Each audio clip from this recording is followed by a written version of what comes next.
Warhammer 40k Fluff for the uninitiated. Episode 11. The Primarchs Part 3, Primarchs 11 to 15. 11. Deleted from Imperial records. Authorization unknown. 12. Primarch of the 12th Legion Astartes, the World Eaters. Angron, also called the Red Angel. He landed on a world whose name has been lost to time and was never adopted, nor did he rise to power on his own. Instead, when he was found by a slaver out in the wilderness, he was surrounded by a bloodbath of his own making. Xenos had found him, according to legends Eldar who foresaw his future, which the small children had slaughtered. He was enslaved, surgically outfitted with implants that heightened his aggression, and made to fight in gladiatorial arenas, where he excelled and became a regular crowd pleaser. While leading a rebellion of gladiators, the slavers sent 7 armies against them, at which time the Emperor arrived and, because Angron refused his offer to lead his legion, choosing instead to die with his fellow gladiators, abducted him via a teleporter. Angron still refused to take control of his legion until eventually Khan was able to convince Angron to accept the World Eaters as his new gladiators. Thus he ordered all his marines to be outfitted with the same implants he had received, making them easily the most bloodthirsty legion, to the point where the Emperor felt the need to step in and bring his son in line. He sent his favorite son, Horus, to do the job, but since Horus had already been corrupted by chaos, he recruited the Red Angel to his cause. Angron and his World Eaters were delighted to serve the blood god Khorne, claiming skulls for the Skull Throne with great relish, for which Khorne ended up granting Angron the status of Demon Prince.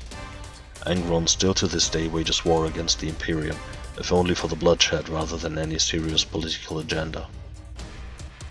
13.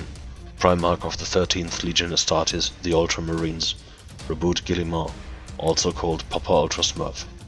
Sorry, that was a joke. He landed on Macragge, where he was adopted by one of the 2 consuls of Macragge, Connor, who had had a vision of his arrival. Within 10 years he had become the greatest scholar on Macragge, mastering history, philosophy, and science. However, his knowledge would prove to still be eclipsed by his genius grasp of military tactics. After Connor was killed in a coup by the other consul, Galan, Reboot assumed sole leadership of Macragge and changed its form of society to a meritocracy, where the hard-working and able were honored and promoted instead of the wealthy. Macragge prospered in all areas of life, and the Emperor was suitably impressed with his son when he finally arrived to claim him. Due to Reboot's tactical genius and the efficiency of his logistical command, the Ultramarines' ranks swelled far beyond any other legion. During the Horus Heresy, Reboot and his Ultramarines had been sent far away from Terra by the Warmaster Horus, which combined with the Word-Bearer's assault on Macragge, prevented them from arriving before the Siege of Terra had begun. Their imminent arrival, however, was what forced Horus to take the risk of lowering his shields, allowing the Emperor and Sanguinius to teleport aboard his battle barge. After having written the Codex Astartes, the greatest work on military strategy ever written, and having killed Elfarius, Primarch of the Alpha Legion, Reboot would meet his end at the hands of the Demon Prince Fulgrim, his former brother Primarch. Reboot was stabbed through the neck with a poisoned sword and put into his stasis field just at the moment of his death. To this day he is preserved in this field within the Temple of Correction on Macragge, where some hope his wounds will heal over millennia, despite the scientific impossibility of such an occurrence. 14. Primarch of the 14th Legion Astartes, the Death God, Mortarion, also called the Death Lord. He landed on Barbaros after his abduction, a death world of poisonous fog and tyrannical warlords. One of these found Mortarion in the aftermath of a great battle, who, impressed that Mortarion could breathe naturally so high up in the noxious atmosphere, adopted him. For reasons unknown, he tested how high up the Primarch could survive unaided and moved his mansion above that point, protected by a great wall of black iron. After he had taught his adoptive son all he could about warfare, Mortarion decided to go and see how the servants lived underneath the poisonous clouds, which the warlord saw as betrayal, forbidding him from ever returning on pain of death. Since the Death Lord felt a connection with the common people, he led them into victorious battle against the tyrants time and again, until eventually, with the help of air filtration units of his own design, he was preparing to face his adoptive father in battle, At that time, the Emperor arrived without introducing himself. He challenged Mortarion to face the last of the tyrants alone. If he failed, he would have to swear complete obedience to this stranger. Not one to jerk away from a challenge, the Death Lord ascended up the mountain, but collapsed just as his adoptive father came into sight. Before passing out, the last thing he saw was the Emperor killing the warlord with a single strike. True to his word, Mortarion pledged his allegiance to the Emperor and henceforth commanded the Death Guard Legion. He only ever really got along with his brothers Corax and Horus though, causing some of his brothers to question where his loyalties really lay, but the Emperor told them that allegiance to Horus was the same as allegiance to him. As it turned out, Mortarion willingly joined the heresy on Horus' side without any chaos influence, but the ruinous power would not be denied their victims and trapped the Death Guard fleet in a warp storm, where Nurgle infected them all with a plague that affected the Astartes terribly, but reminded Mortarion of the helplessness he felt on top of that mountain back on Barbaros. Since no Emperor came to save him this time, he turned to the warp in his desperation, and Nurgle obliged, taking the Death Guard as his children. They played no major role in the heresy, but in the aftermath Papa Nurgle made Mortarion a demon prince, and he still spreads Nurgle's plagues to this day. 15. Primarch of the 15th Legion Astartes, the Thousand Sons, Magnus the Red, also called the Crimson King. He landed on Prospero, a planet with an unusual amount of psychers among its population, right smack in the middle of the central plaza of Tisca, the City of Light, the only human settlement on Prospero at the time. He quickly learned the secrets of the Immaterium from his masters, and eventually surpassed them by far. After having rid the planet of the Psychnuin, huge wasp-like beings with a strong connection to the warp that could lay their eggs in the brains of their victims without a physical connection, leading to an agonizing death within 2 days, Magnus became the elected leader of Prospero.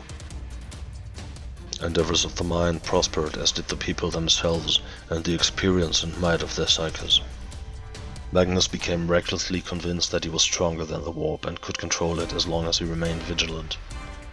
Long before they ever actually met, Magnus had been in psychic contact with his father, and upon finally meeting in person they had known each other for years.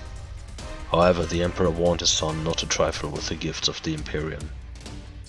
Magnus's Legion Astartes, the Thousand Sons, were also mostly strong psychers, but their gene seed was unstable to the point of endangering its viability altogether, with a flash change, a rapid and irreversible mutation, claiming the lives of many Marines, until their Primarchs struck a bargain with what he believed to be the primal warp.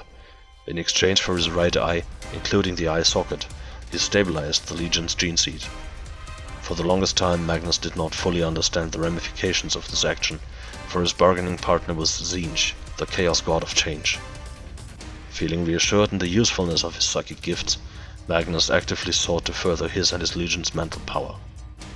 Because of growing concerns by the other Primarchs, the Council of Nicaea was called, where the Emperor would judge whether or not to permit the use of psychers in his Imperium. Despite strong support from librarians of other legions, the verdict was clear. Magnus was to abandon all psychic ventures, librarians were barred from using their powers, and all psychers apart from astropaths and navigators were outlawed. Instead, a new specialist role for Space Marines was created, the Chaplains, who were tasked with watching over the purity of the Legiones Astartes and their dedication to the Imperial truth. Magnus immediately proceeded to ignore his father's law and, using his now forbidden powers, learned of Horus's imminent betrayal.